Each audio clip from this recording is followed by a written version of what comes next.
नमस्कार दोस्तों, नमस्कार, जय हिंद। स्वागत है आप सभी का हमारे YouTube चैनल आकांक्षा पीएससी कोचिंग जांजगीर में। चलिए, छोटा सा टॉपिक लेके आया हूँ, कॉन्सेप्ट देखेंगे थोड़ा सा। टॉपिक आप लोग देख रहे हो, लिखा हुआ है गुरुत्वाकर्षण शक्ति। एक्चुअली मैं बताने क्या वाला हूँ, यहाँ लिखा तो गुरुत्वाकर्षण शक्ति है, लेकिन मैं बताने वाला हूँ गुरुत्वाकर्षण शक्ति की उत्पत्ति, है ना। मीन्स फोर्स ऑफ ग्रेविटी, जो पृथ्वी का गुरुत्वाकर्षण शक्ति है, इसकी उत्पत्ति कैसे हुई है, इस बात को हम लोग जानेंगे, है ना। सब पिंडों की, मोस्टली पिंडों की अपनी अपनी क्या होती है, गुरुत्वाकर्षण शक्ति होती है, फोर्स ऑफ ग्रेविटी होती है। पृथ्वी की भी अपनी है। कुछ भी हम चीज ऊपर फेंकते हैं, आपने देखा होगा ऊपर से कहाँ आता है, नीचे आता है।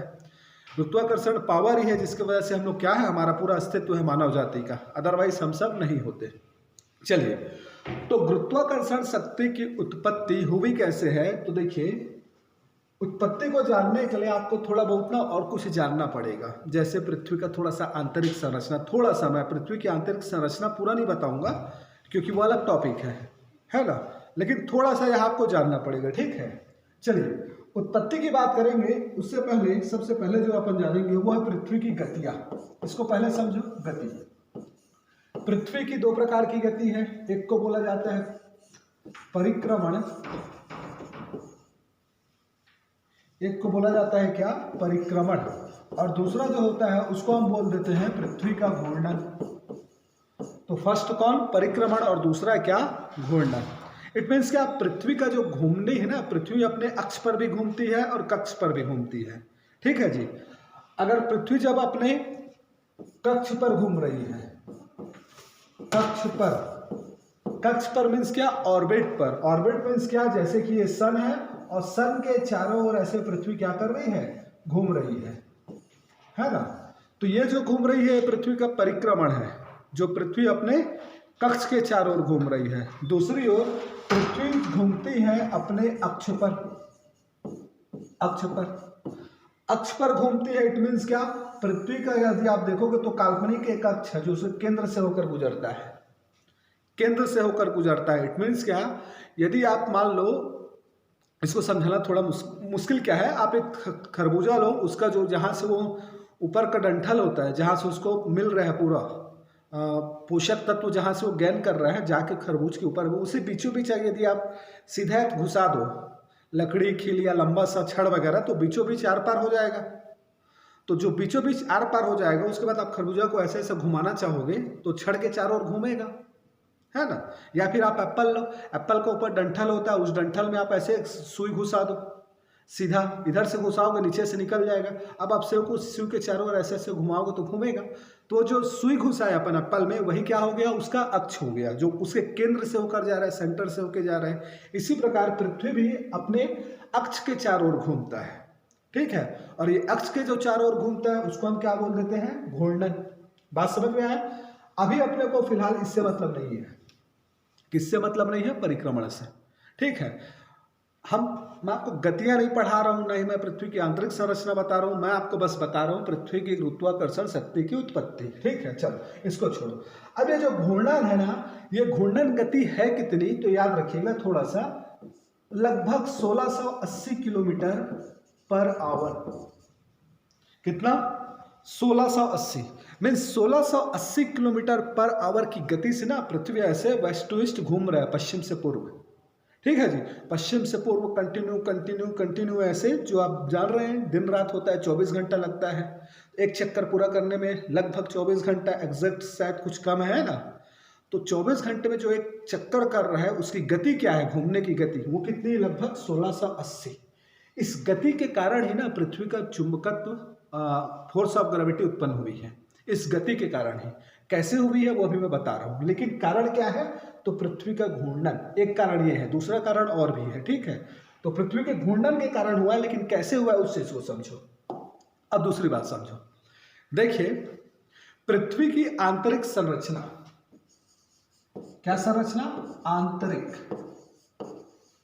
अब फिर से मैं बता रहा हूं कि आंतरिक संरचना अपन नहीं पढ़ रहे हैं ना, मैं आंतरिक संरचना नहीं पढ़ा रहा हूँ, क्योंकि आंतरिक संरचना एक टॉपिक है, उसमें बहुत कुछ बताना पड़ेगा, है ना। उसको सेपरेट मैं बना दूंगा एक वीडियो, लेकिन अभी हम पढ़ रहे हैं वो आंतरिक संरचना, थोड़ा सा जान रहे हैं। क्यों, क्योंकि अपने को जानना है कौन कौन सा क्या अवस्था है अंदर में।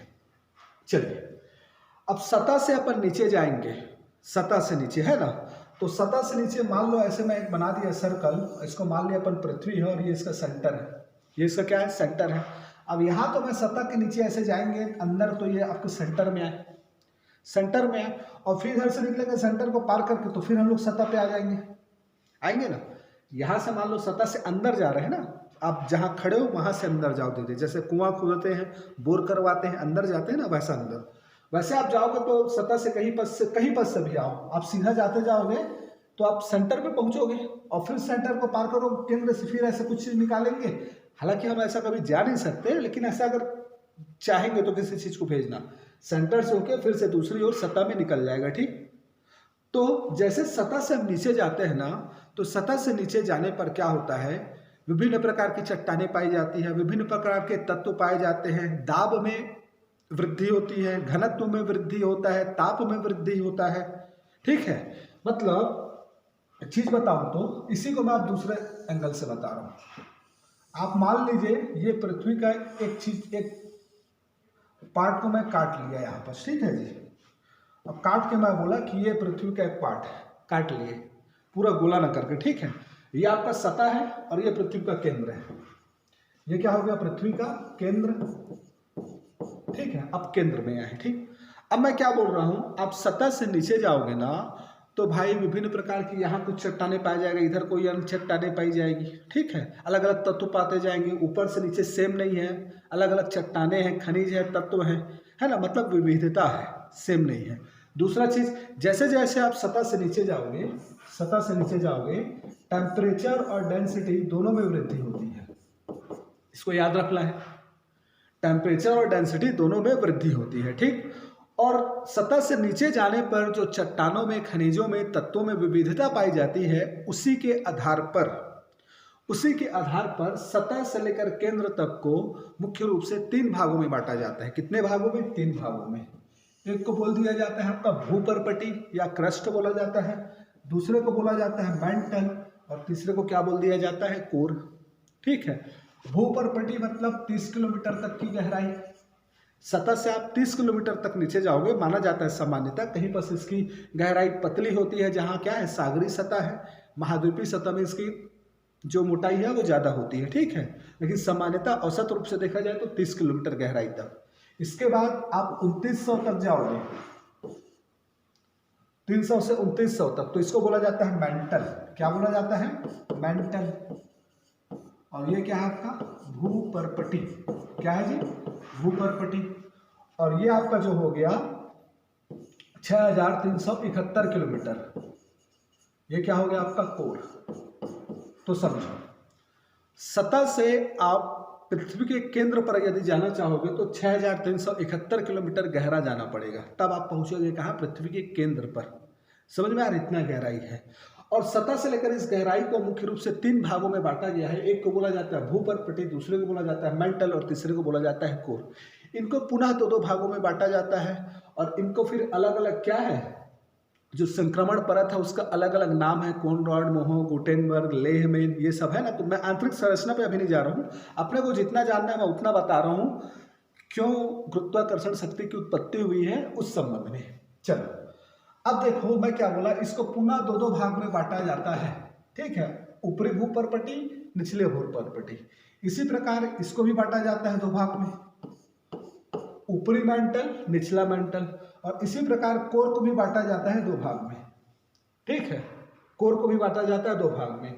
इसको 30 से 700 किलोमीटर, 700 से 2900, और 2900 से यहाँ पर मैं कॉल लिख देता हूँ 550, 5150 किलोमीटर। मतलब ये, अब समझिएगा थोड़ा, भूपर्पटी 30 किलोमीटर तक है गहराई तक। उसमें भी अगर आप बांटना चाहोगे तो बोल सकते हैं 15-15, ऊपर 15 नीचे 15, ऊपरी भूपर्पटी नीचे परपटी, लेकिन वो उतना इंपॉर्टेंट नहीं है, उसको नहीं भी बांटते, ठीक है। नीचे आओगे तो 700 किलोमीटर तक आपका ऊपरी मेंटल है, और 700 से 2900 तक निचला मेंटल। इसी प्रकार 2900 से 5150 तक क्या, ऊपरी मेंटल, और ऊपरी कोर है ना, कोर। और 5150 से 6371 तक निचला कोर। बात क्लियर, चलिए अब समझिएगा ना बात। मतलब हमने क्या किया, सतह से गहराई 3 भागों में बटा हुआ है, क्रस्ट, मेंटल कोर या भूपर्पटी मेंटल कोर, प्रत्येक को 2-2 भागों में बांटा है। अब ये समझिए कि ये बना किसका है, ठीक है, किसका बना है। तो ये जो भूपर्पटी है ना, इसको हम बोल देते हैं सियाल, नाम लेते हैं ना सियाल, मेंटल को सीमा, और इसको बोला जाता है कोर को क्या, नीफे, क्या, नीफे।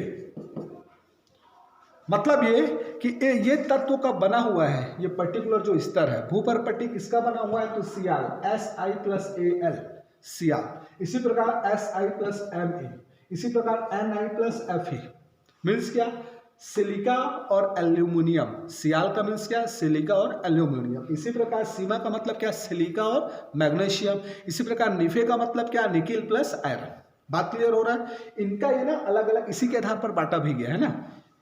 जब तक सियाल पाया जाता है तब तक भूपर्पटी कहलाता है, जहाँ से सीमा स्टार्ट हो जाता है वहाँ से मेंटल स्टार्ट हो जाता है, और जहाँ से निफे स्टार्ट होता है वहाँ से कोर स्टार्ट हो जाता है। और भी डिवीजन है ना, यहाँ से आप देखोगे तो 200 तक का किलोमीटर थोड़ा दुर्बलता मंडल पाया जाता है, फिर उस दोनों को मिलाकर संयुक्त रूप से स्थल मंडल बोल दिया जाता है। अलग अलग डेंसिटी है, प्रत्येक स्तर की अलग अलग संक्रमण पर आता है, उन सब की मैं बात नहीं कर रहा हूँ, अपने को मतलब नहीं है।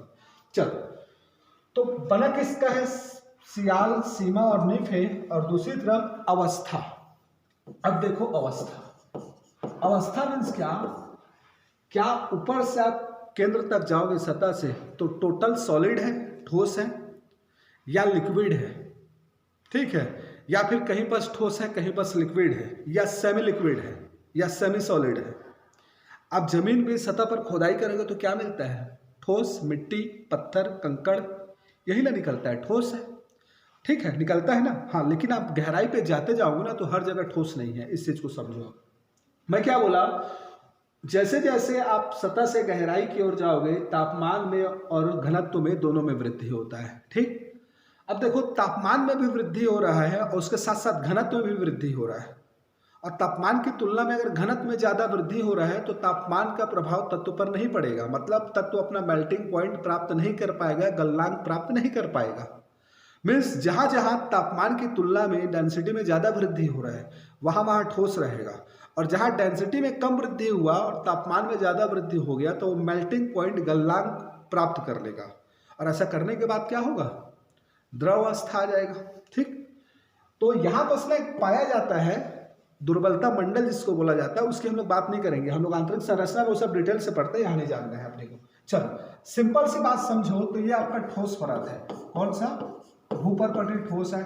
ये जो मेंटल है ये भी ठोस है आपका पूरा, मेंटल भी क्या है, ठोस है। हाँ, अब बात समझना, पूरा मेंटल ठोस है, लेकिन कोर में जब आते हैं ना, कोर में तो ये जो आपका बाहरी कोर है, कोर का ऊपर वाला परत, ये 2900 से 5150, ये वाला जो परत है ना, यहाँ पर क्या होता है, टेम्परेचर की तुलना में डेंसिटी में कम वृद्धि होती है, या डेंसिटी की तुलना में टेम्परेचर में ज्यादा वृद्धि होता है। तो यहाँ पर ना ये वाला जो अवस्था है, यहाँ पर डेंसिटी की तुलना में टेम्परेचर में अधिक वृद्धि हुई है, टेम्परेचर में अधिक वृद्धि हुई है, और इस टेम्परेचर में अधिक वृद्धि होने के कारण क्या हो गया है, ये जो है ये द्रव अवस्था में है। किस अवस्था में है, द्रव। इसके बाद नीचे आओगे तो अगेन क्या होता है, ये ठोस में आ जाता है। मीन्स क्या, डेंसिटी की तुलना में टेम्परेचर में ज्यादा वृद्धि हुई है, ठीक है, बात क्लियर हो रहा है, समझ में आ रहा है, ठीक। तो ये कौन सी अवस्था में है, द्रव अवस्था में है, बात याद रखिएगा, ठीक है। इसी चीज को मेरे को समझाना था और पूछना। यहाँ भी सेमी सॉलिड पाया जाता है 100 से 200 किलोमीटर तक, अर्ध तरल मंडल, दुर्बलता मंडल बोला जाता है रेडियो एक्टिव तत्व की अधिकता के कारण, लेकिन वो आंतरिक संरचना में डिटेल में पढ़ते हैं, अपने को आंतरिक संरचना नहीं पढ़ना। मैं बस ये बताना चाह रहा हूँ भाई कि हमारा जो पृथ्वी की सतह से नीचे जाओगे ना तो सतह के नीचे ना ये जो बाह्य कोर है यह द्रव अवस्था में है, मेरे को ये बताना था, ठीक है, इसलिए मैं इतना बताया हूँ। ये जो क्या है द्रव अवस्था में है, और ये बना किसका है, निफे का है, निकिल और आयरन का बना है, ठीक। और इसके ऊपर जो है आंतरिक मेंटल वो क्या है, ठोस है, और इसी प्रकार उसके जो नीचे है क्या, आंतरिक कोर, वो भी क्या है, ठोस है। बात समझ में आ रहा है। तो आंतरिक कोर ठोस है, आंतरिक मेंटल भी ठोस है, और बीच में क्या है, बाह्य कोर, वो तरल है। और यह तरल जो है निफे का बना हुआ है, किसका, निकिल और आयरन का। और यह तरल जो है घूम भी रहा है, अभी मैं बताया ना आपको, यह तरल क्या है, घूम भी रहा है, कितने स्पीड से घूम रहा है? 1680 किलोमीटर पर आवर की स्पीड से। पृथ्वी अपना घूर्णन गति कर रहा है और इसी घूर्णन गति के कारण क्या मैं बोल रहा हूं, ये पूरा घूम रहा है। तो पूरा घूम रहा है तो यहाँ पास बाह्य मेंटल, आंतरिक मेंटल है और यहाँ पास आंतरिक कोर है और दोनों के बीच कौन है? द्रव अवस्था में निफे पड़ा है, निकिल और आयरन, और वो भी घूम रहा है साथ साथ। तो दो ठोस परतों के बीच ये द्रव अवस्था में धात्विक जो खनिज है ये कंटिन्यू घूम रहे हैं, है ना, स्पीडली घूम रहे हैं। हमको पता नहीं चलता क्योंकि हम क्या बहुत छोटे हैं। पृथ्वी का जो आकार देखो, वो शेप देखो, उसकी तुलना में हम लोग ना चींटी भी नहीं है, रेत के कण भी नहीं है, इतना बड़ी है पृथ्वी हमारी तुलना में। तो अपने को पता नहीं चलता इतना स्पीड से घूम रहा है करके, ठीक है। तो दो ठोस अवस्था के मध्य ये द्रव अवस्था में स्थित धात्विक पदार्थ जो घूम रहे हैं ना, इस घूमने के कारण ये आवेशित हो जाते हैं। क्या हो जाते हैं? आवेशित हो जाते हैं और इनमें चार्ज उत्पन्न हो जाता है और यही से होती है पृथ्वी की गुरुत्वाकर्षण शक्ति की उत्पत्ति। समझ में आ रहा है जी मैं क्या बोल रहा हूँ? पृथ्वी की गुरुत्वाकर्षण शक्ति की उत्पत्ति वो कहाँ से हुई है? यही से हुई है। पूरा ये आपका पृथ्वी का गुरुत्वाकर्षण शक्ति का अपने चारों ओर क्या कर लेता है? एक चुंबकत्व क्षेत्र का निर्माण कर लेता है पृथ्वी, इसी के कारण निर्माण हुआ है। ये जो द्रव अवस्था जो कंटिन्यू घूम रही है इसके कारण, ठीक है जी, बात क्लियर हो रहा है? तो क्या है कारण, कैसे उत्पत्ति हुई है? तो दो ठोस परतों के बीच द्रव अवस्था में स्थित निकिल और आयरन कंटिन्यू क्या कर रहे हैं? घूम रहे हैं, जिससे वे आवेशित हो जाते हैं, उनमें चार्ज उत्पन्न होता है और इसी चार्ज के कारण पृथ्वी अपने चारों ओर क्या कर ली है? एक चुंबकत्व शक्ति का निर्माण कर ली है, जिसे हम क्या बोल देते हैं? पृथ्वी की फोर्स ऑफ ग्रेविटी। मतलब आप यहाँ सतह पर हो, आप ऊपर जाओगे तो ऐसा नहीं है कि आपको थोड़ा सा ऊपर जाओगे खत्म, जहाँ तक इसका शक्ति है ना, वहाँ तक आपको क्या मिलेगा? आपको नीचे खींचने का प्रयास करेगी पृथ्वी अपनी ओर। जहाँ आप उसको क्रॉस कर लिए फिर आप तैरते रहो अंतरिक्ष में, जहाँ फोर्स ऑफ ग्रेविटी नहीं।